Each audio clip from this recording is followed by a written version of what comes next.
بسم اللہ الرحمن الرحیم۔ سورۃ البقرہ آیت نمبر 161۔ ان الذین کفروا وماتوا وهم کفار اولئک علیہم لعنۃ اللہ والملائکۃ والناس اجمعین۔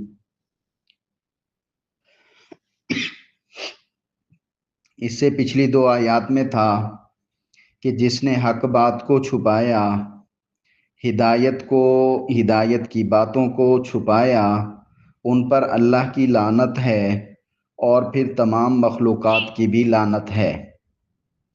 پھر اللہ نے فرمایا لیکن جس نے توبہ کر لی، رجوع کر لیا، اپنی اس عادت کو ختم کر دیا، اپنی اصلاح کر لی، اصلحوا وبینوا، جو غلط بیانی کی تھی اس کو بیان کر دیا اور حق کو واضح کر دیا، تو اللہ فرماتے ہیں پھر اس کی توبہ قبول ہے اور ہم اس کو معاف کر دیتے ہیں، کیونکہ ہم رحیم ہیں، مہربان ہیں۔ اب جس نے معافی نہیں مانگی اس کے بارے میں ہے، دیکھیں ان الذین کفروا، ان منے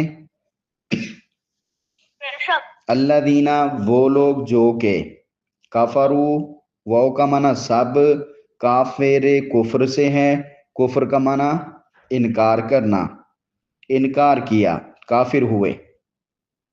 ان الذین کفروا، بے شک کافر، بے شک وہ لوگ جنہوں نے کفر کیا، اس کو پھر چھوٹا کریں گے ترجمے کو تو بے شک کافر۔ وماتوا، واو زبر وا مانے، اور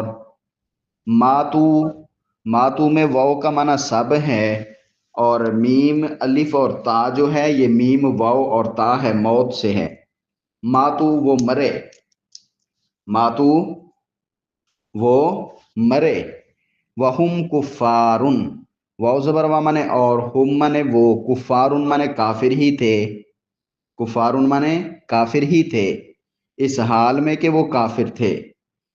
دیکھیں بے شک کافر لوگ، وماتوا وہم کفار، وہ مرے اس حال میں کہ وہ کافر ہی تھے، یعنی کفر پر مرے، انہوں نے توبہ نہیں کی۔ تو اولئکا وہ سب لوگ، علیہم، علامہ نے پر، ہم مانے ان پر، وہ سب لوگ ایسے ہیں کہ ان پر لعنت اللہ، اللہ کی طرف سے لعنت ہے، پھٹکار ہے، اللہ کی طرف سے لعنت ہے، پھٹکار ہے، والملائکۃ، اور فرشتوں کی طرف سے بھی لعنت ہے، والناس اجمعین، واو زبر وا مانے اور الناس مانے لوگ، اجمعین جمع، سب کے سب، اجمعین سب لوگوں کی طرف سے بھی، یہ لوگ ایسے ہیں کہ ان پر سب کی طرف سے لعنت ہے، یعنی خود حق کو چھپایا، دوسرے کو حق چھپانے کی وجہ سے گمراہ کیا اور پھر اسی حالت میں مر گیا، توبہ کی توفیق اس کو نہیں ملی تو وہ جہنمی ہوا، ہمیشہ کے لیے ملعون ہے، جہنمی ہوا مرنے کے بعد، کیونکہ بعد میں تو وہ قیامت کے دن یا قبر میں یا حشر میں کہیں گے ہم نے اللہ کو پہچان لیا، اب ہمیں دوبارہ بھیجیں دنیا میں، اب ہم ایسی حرکتیں ایسی غلطی نہیں کریں گے، تو مرنے کے بعد والی توبہ تو قبول نہیں ہے۔ پہلے لوگ جو تھے انہوں نے تو مرنے سے پہلے توبہ قبول کر لی تھی نا، تو وہ لعنت سے بچ گئے، جہنم سے بھی بچ گئے۔ یہ ایسے ہیں کہ کفر پر مرے تو ان کی جو ہے توبہ قبول نہیں ہے، یہ لعنت والے ہیں اور پھر ہمیشہ کے لیے جہنم میں رہیں گے۔ بات سمجھ آ گئی؟ جب جہنم میں جائیں گے تو جہنم کا عذاب ہمیشہ کا ہے، اس میں رہیں گے، ان کے عذاب میں کوئی کمی نہیں ہوگی، ان کے عذاب کو ہلکا بھی نہیں کیا جائے گا، ایک دو دن کے لیے یا کچھ لمحے کے لیے ان کے عذاب کو مؤخر بھی نہیں کیا جائے گا، سخت سے سخت عذاب ملتا رہے گا۔ قرآن میں دوسرے مقام پر ہے، اللہ فرماتے ہیں کہ ہم زیادہ نہیں کریں گے مگر عذاب کو، یعنی عذاب بڑھتا ہی رہے گا، کم نہیں ہوگا۔ ایک تو یہ بات۔ اب ہم نے یہاں پہ لعنت کے لفظ پڑھے ہیں، تو لعنت کے لفظ آج کل ہمارے ماحول میں لوگ ایک دوسرے کو لعن طعن کرتے ہیں، تو کیا لعنت کرنا درست ہے یا نہیں؟ تو یہ مسئلہ بھی یاد رکھنا چاہیے۔ لعنت اس آدمی پر کی جاتی ہے جو کافر مرے، جس کے کفر پر مرنے کا پتہ نہ ہو تو اس کو لعنت نہیں کرنی چاہیے۔ اس لیے علماء کرام کہتے ہیں کہ کافر جو زندہ ہو اس کو بھی لعنت نہیں کرنی چاہیے، ہو سکتا ہے بعد میں توبہ کر لے، زندگی میں مرنے سے پہلے ہو سکتا ہے وہ توبہ کر لے، تو اس لیے لعنت نہیں کرنی چاہیے، کسی کو بھی نہیں کرنی چاہیے۔ ہاں جو کفر پر مر چکے ہیں یا جن کا کفر پکا ہے، جیسے شیطان کا کفر پکا ہے، اس کو خوب لعنتیں کرو، یا جو کافر مر چکے ہیں ان کو لعنتیں کرو، جو زندہ ہیں کافروں کو بھی نہیں کرو، مسلمانوں کو تو پھر دور کی بات ہے۔ اگر لعنت کرنی بھی ہے تو پھر اس کی صورت یہ ہوتی ہے کہ جو لعنت والا کام ہے، جس وقت وہ کام کیا جا رہا ہو، جس وقت کوئی وہ آدمی کام کر رہا ہو، تو اس کام کو لعنت کہیں، یا جس وقت وہ کر رہا ہے اس وقت اس کو لعنت کہہ سکتے ہیں۔ جیسے چوری کرنا لعنت کا کام ہے، جب چوری کر رہا ہے اس وقت اس کو لعنت کر سکتے ہیں۔ بات سمجھ آ گئی؟ ماں باپ سے اونچا بولنا، ان کو گالیاں دینا، ان سے لڑنا جھگڑنا، یہ لعنت والا کام ہے۔ جو ایسا کر رہا ہو اس وقت اس کو لعنت کر سکتے ہیں۔ اوے لعنتی، تجھے سمجھ نہیں آتی، تو ماں کے سامنے بولتا ہے، اور تجھے شرم نہیں آتی، تو باپ کے سامنے بولتا ہے، ماں باپ کے سامنے اونچا بولتا ہے، ماں باپ کے سامنے چیختا ہے۔ جب وہ چیخ رہا ہو تب اس کو لعنت کر سکتے ہیں، لیکن عام روٹین میں نہیں کر سکتے، ٹھیک ہے؟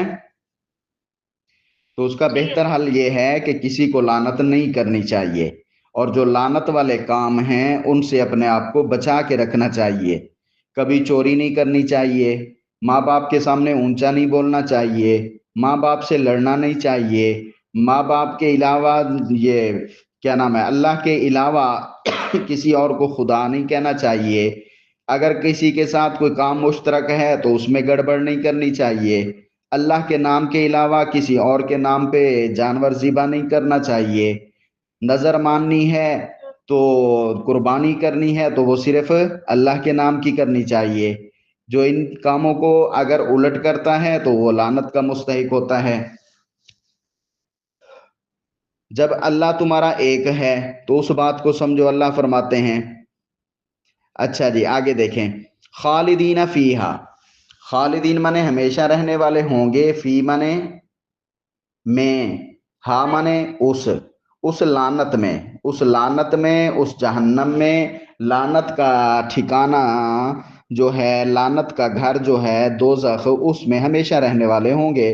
لا یخفف عنہم العذاب، لام الف لام مانے نہ نہیں، یخفف مانے ہلکا کیا جائے گا، خفیف کیا جائے گا، عنہم ان سے، العذاب عذاب کو، ان سے عذاب کو خفیف ہلکا نہیں کیا جائے گا۔ ولا هم ينظرون، واو زبر وا منے اور لام الف لام منے نہ نہیں، ہم منے وہ سب، ينظرون نظر کیے جائیں گے۔ نظر کا معنی ہمارے ہاں کہتے ہیں نا، ذرا ادھر دیکھیے، ذرا آپ باہر جا رہے ہیں تو اس کو بھی دیکھ لیجئے گا، تو اس کا کیا مطلب ہوتا ہے کہ اس کو سنوار دیجئے گا، اس کے ساتھ مہربانی کر دیجئے گا۔ تو یہاں پر یہی ہے، ولا هم ينظرون، ان کی طرف نہیں دیکھا جائے گا، مطلب ان کو مہلت نہیں دی جائے گی، ان پر رحم نہیں کیا جائے گا، ہمیشہ کے لیے وہ اسی عذاب میں رہیں گے۔ ان کا عذاب بڑھے گا تو صحیح، کم نہیں ہوگا، کوئی ان کی سفارش نہیں کر سکے گا۔ وَإِلَٰهُكُمْ إِلَٰهٌ وَاحِدٌ، تو فرمایا حقیقت یہ ہے کہ واو زبر وا منے اور، الہ منے معبود، الہ کا معنی عبادت کے لائق، عبادت کے لائق، الہ کا معنی جس کی عبادت کی جائے، الہ کا معنی جس سے سچی حقیقی مکمل محبت کی جائے۔ الہ کے ترجمے یاد رکھیں، الہ کا معنی معبود، الہ کا معنی جس کی عبادت کی جائے، الہ کا معنی جس سے مکمل سچی محبت کی جائے، الہ کا معنی جس کی طرف دل کو جھکایا جائے۔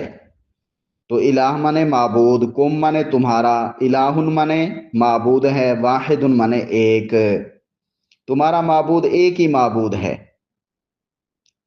تمہارا معبود ایک ہی معبود ہے، تمہاری عبادت کے لائق صرف ایک ہی ذات ہے، اسی کی عبادت کرو، کفر سے شرک سے باز آ جاؤ، محبت کرنی ہے تو اسی سے کرو، باقی جو باقی معاملات ہیں وہ سب اس کے حکم کے مطابق حقوق کی ادائیگی ہیں۔ حقیقی محبوب اللہ تعالیٰ ہے، اس کی وحدانیت پر ایمان لاؤ اور اخلاص کے ساتھ اسی کی عبادت کرو، کیونکہ اس کے ساتھ کوئی شریک نہیں، الہ واحد، وہ ایک ہی الہ ہے، وہ ایک ہی معبود ہے، تمام مسائل اور تمام تر دنیا کا نظام وہ اکیلا چلا رہا ہے، نفع دیتا ہے تو وہی دیتا ہے، نقصان ہوتا ہے تو اسی کے حکم سے ہوتا ہے، جانتا سب کچھ ہے، خبر سب کی رکھتا ہے، مشکل کشا ہے، مختار کل ہے، قادر مطلق ہے، ساری قدرت اسی کی ہے، ساری طاقت اسی کی ہے، ساری پاور اسی کی ہے۔ بات سمجھ آ گئی؟ جی۔ جب تمہارا معبود ایک ہی معبود ہے تو اس کے حکم کو کوئی دوسرا ٹال نہیں سکتا، کوئی اس کے مقابلے میں آ نہیں سکتا۔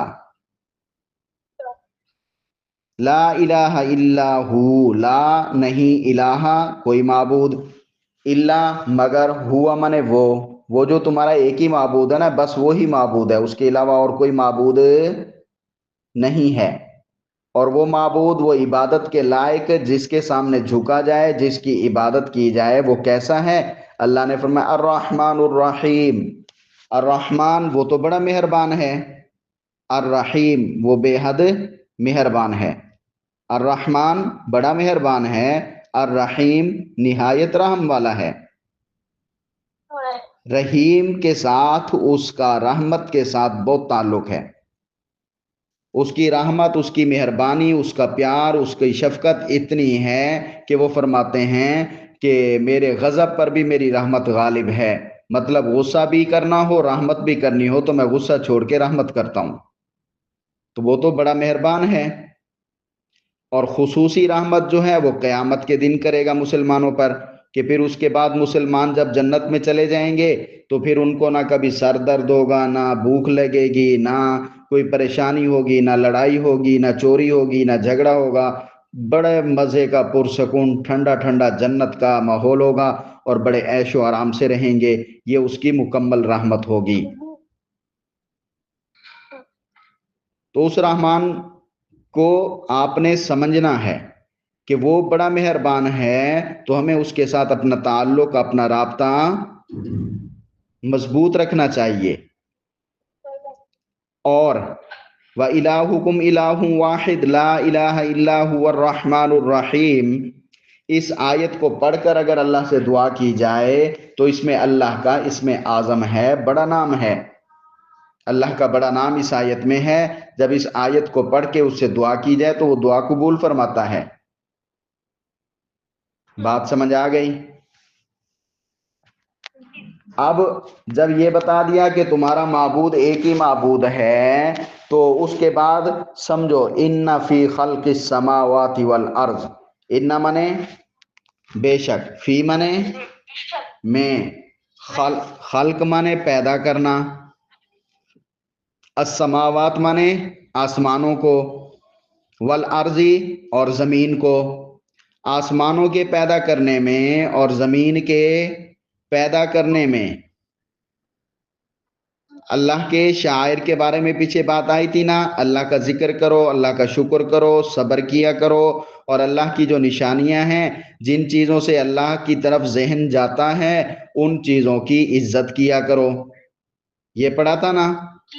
پھر اس کے بعد بتا دیا کہ اللہ تمہارا اکیلا رب ہے، تو اب اسی اللہ کو پہچاننے کے لیے دیکھو، آپ جب نئی جگہ پہ جاتے ہیں نا، وہاں کی ترتیب، وہاں کی سیٹنگ، وہاں پہ موجود چیزیں جو آپ پہلی دفعہ دیکھ رہے ہوتے ہیں، کتنی حیرانی سے دیکھ رہے ہوتے ہیں۔ جب کوئی آپ نئی چیز دیکھتے ہیں تو آپ سوچتے ہیں کہ یہ کیسے اس نے بنائی ہوگی، کس طرح بنائی ہوگی۔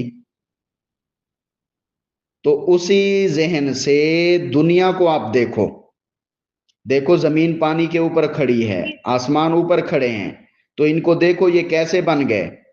آسمان بغیر ستونوں کے، اگر آپ دیکھیں کہ چھوٹا سا پیج یا چھوٹی سی کوئی چیز اوپر جو ہے ہوا میں کھڑی ہوئی ہے ایک ہی جگہ پر، تو آپ حیران ہوں گے نا۔ جی پتنگ کھڑی ہوتی ہے تو اس کے ساتھ دھاگا ضرور ہوتا ہے، ڈور ہوتی ہے، دھاگا ہوتا ہے۔ اور باقی جہاز وغیرہ چل رہے ہوتے ہیں تو آپ سائنس کے اعتبار سے دیکھتے ہیں کہ اس میں انجن موجود ہوتا ہے، جیسے انجن خراب ہوتا ہے جہاز گڑم نیچے آ جاتا ہے، ڈور ٹوٹتی ہے پتنگ نیچے آ جاتا ہے۔ تو یہ تو چھوٹی چھوٹی سی چیزیں ہیں۔ آسمان، پھر 7 آسمان، یہ بغیر ڈور کے، بغیر اس کے جو ہے انجن وغیرہ کے، بغیر جنریٹر کے یہ کھڑا ہوا ہے، کئی سالوں سے کھڑا ہوا ہے، ہلتا بھی نہیں ہے۔ تو یہ کیسے کھڑا ہوا ہے؟ آخر کسی نے تو روکا ہوا ہے نا اس کو۔ ہمارے ہاں تو کوئی کپڑا چھوٹا سا، کوئی کاغذ یا کوئی چیز ہوا میں کوئی کھڑا کر دے تو کہتا ہے یہ میں نے جادو کر کے کھڑا کیا ہوا ہے، دیکھو میرا جادو۔ اور ہم کہتے ہیں گھر آ کے، ماما پاپا وہ دیکھا آپ نے، اس نے ایسا جادو کیا، کاغذ جو ہے ہوا میں کھڑا تھا۔ ہم تو حیران ہو گئے، چھوٹے سے کاغذ کو دیکھ کے حیران ہو جاتے ہیں، اور وہ کہتا بھی ہے کہ میں نے نہیں کیا، میرے جادو نے کی ہے۔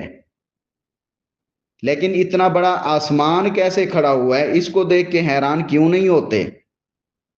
تو انسان کو اس کو دیکھ کے سوچنا چاہیے، حیران ہونا چاہیے۔ جب وہ حیران ہوگا تو پھر اللہ تک پہنچ جائے گا۔ یہ سوچے گا کہ کس نے بنایا، کیسے بنایا، تو پھر اس کو پتا چلے گا ایک اللہ ہے، ایک اللہ نے بنایا ہے، اللہ کے حکم سے کھڑا ہے، یہ ہمارے اوپر بھی نہیں گرتا۔ کمرے کی چھت گر جائے تو سارے گھر والے ختم ہو جاتے ہیں، اتنا بڑا آسمان گر پڑا تو پھر کیا ہوگا؟ لیکن وہ نہیں گر رہا، کیوں نہیں گر رہا؟ اس اللہ کا حکم ہے۔ ہائے، اس اللہ نے اتنا حکم دیا ہے یہ ہمارے اوپر نہ گرے ہوں، ہم زندہ رہیں، دیکھو اس اللہ کی کتنی مہربانی ہے۔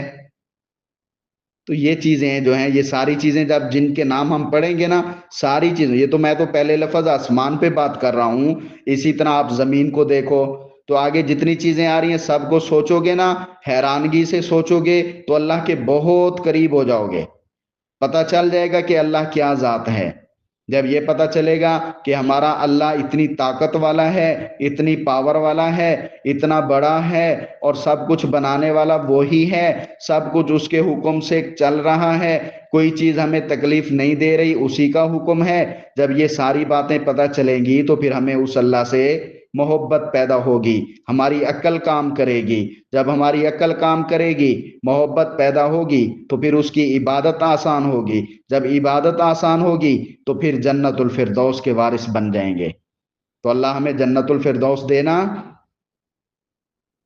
جی تو اس میں جانے کے لیے یہ ساری چیزیں سوچنی پڑیں گی، اللہ کی بنائی ہوئی چیزوں میں حیران ہونا پڑے گا، اپنی عقل کو استعمال کرنا پڑے گا، اپنے دل کی محبت کو اللہ کی طرف پھیرنا پڑے گا، پھر اپنے جسم کو، اپنے منہ کو، اپنے ہاتھوں کو سجدے میں، نماز میں لگانا پڑے گا، اپنے کھانے پینے کو روزے سے روکنا پڑے گا، اپنے مال دولت میں سے زکوٰۃ دینی پڑے گی، وقت ہوگا، موقع ملے گا تو حج کے لیے اتنا لمبا سفر کر کے جانا پڑے گا، آس پاس کے یتیموں غریبوں کا خیال رکھنا پڑے گا، امی ابو کو مکمل پروٹوکول دینا پڑے گا، بہن بھائیوں کا پیار محبت سے خیال رکھنا پڑے گا، تب جا کے جنت کے وارث ہوں گے۔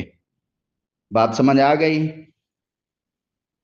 جی دیکھیں، انا بے شک فی منے میں، خلق منے پیدا کرنا، السماواتی آسمانوں کے، والارضی اور زمین کے، اب زمین کو لے لو، پہلے آسمان کی بات کی، وہ پتنگ سے، ان سے، جہاز سے، وہ جنریٹر اور ڈور کے ذریعے آسمان بغیر ان چیزوں کے کھڑا ہے۔ اب زمین کو دیکھو، آپ نے کبھی پانی کے اوپر کشتی میں سفر کیا ہے؟ پانی کے اوپر سمندر میں، دریا میں جب کشتی چل رہی ہوتی ہے اس میں بیٹھے ہیں؟ جی بتاؤ۔ ہاں، تو اس میں جب بیٹھے ہوتے ہیں، جہاں ہم خوش ہو رہے ہوتے ہیں وہاں جب کشتی ہلتی ہے تو ہم وہاں کھڑے ہو سکتے ہیں اس میں؟ ڈر لگتا ہے کہ ہل گئی تو ہم گر پڑیں گے، ایسے ہے نا؟ جی تو پھر اس کے باوجود دیکھو زمین کشتی کی طرح پانی کے اوپر کھڑی ہے، زمین کے ہر طرف پانی پانی ہے، یہ کشتی کی طرح ہے، لیکن دیکھو ہل نہیں رہی۔ کبھی سالوں بعد تھوڑا سا ایسے ایک سیکنڈ کا، آدھے سیکنڈ کا تھوڑا سا ایسے جھٹکا لیتی ہے، کتنی بلڈنگیں گر جاتی ہیں، کہتے ہیں زلزلہ آ گیا۔ تو دیکھو یہ زمین روز زلزلے لے، روز ہلے کشتی کی طرح، تو کچھ بچے گا؟ لیکن یہ نہیں ہل رہی، تو اللہ کے حکم سے نہیں ہل رہی۔ دیکھو کیسے اللہ نے بنائی ہے۔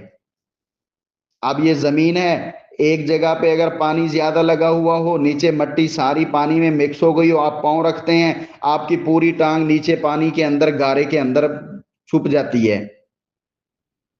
دوسری جگہ دیکھو کہ مٹی ہے، اس کے اوپر ہم بھاگتے ہیں، کچھ بھی نہیں ہوتا۔ اگر ساری زمین گارا بنا دیتے ہم چل سکتے؟ نہیں۔ تو یہ ساری چیزیں سوچنے کی ہوتی ہیں، ان چیزوں کو سوچ کے اپنے عقل کو حیران کرنا ہے، پھر اس حیرانگی سے اللہ تک پہنچنا ہے۔ بات سمجھ آ گئی؟ تو حیرانگی اپنی عقل کو استعمال کر کے اپنی محبت کو اللہ تک کیسے لے جانا ہے، پھر اس محبت میں پانچوں نمازوں کا خیال رکھنا ہے، اس جو ہے اللہ کی محبت میں ہمیں اللہ نے کہا امی ابو سا کا ادب کرنا ہے، چھوٹے بہن بھائیوں سے شفقت سے پیش آنا ہے، کسی سے کوئی وعدے کیے ہیں صحیح کام کے تو وہ وعدے پورے کرنے ہیں، اگر کوئی غلط کام کے وعدے ہوتے ہیں تو ان کو توڑ دیا جاتا ہے، ان کو پورا نہیں کیا جاتا۔ جیسے کہا کل ہم اس بچے کو جو ہے نا پٹائی کریں گے سکول میں، تو یہ غلط کام ہے۔ دوسرے دن وہ کہے تو نے کل وعدہ کیا تھا اس کی پٹائی کرنی ہے، آجو پٹائی کریں، تو آپ کہیں نہیں بھائی مجھے پتہ چل گیا ہے، اللہ نے کہا کسی کو نہیں مارتے خام خواہ میں، تو وہ یہ وعدہ میں توڑ رہا ہوں، اس وعدے پہ اللہ مجھے نہیں ماریں گے، لہٰذا میں اس کو نہیں مارتا، اللہ کے بندوں کو نہیں مارتے خام خواہ، تو میں اپنا وعدہ یہ توڑ دیتا ہوں۔ تو اس قسم کا برائی کا کوئی وعدہ ہو تو اس کو چھوڑ دیتے ہیں، لیکن جو اچھائی کے وعدے ہوں وہ سارے پورے کیے جاتے ہیں۔ جو وعدہ پورا نہیں کرتا اس پر بھی حدیث میں آتا ہے لعنت ہے۔ تو یہ ساری باتیں آپ ذہن میں رکھیں، کل آگے والی ساری چیزیں پڑھیں گے۔ السلام علیکم۔ وعلیکم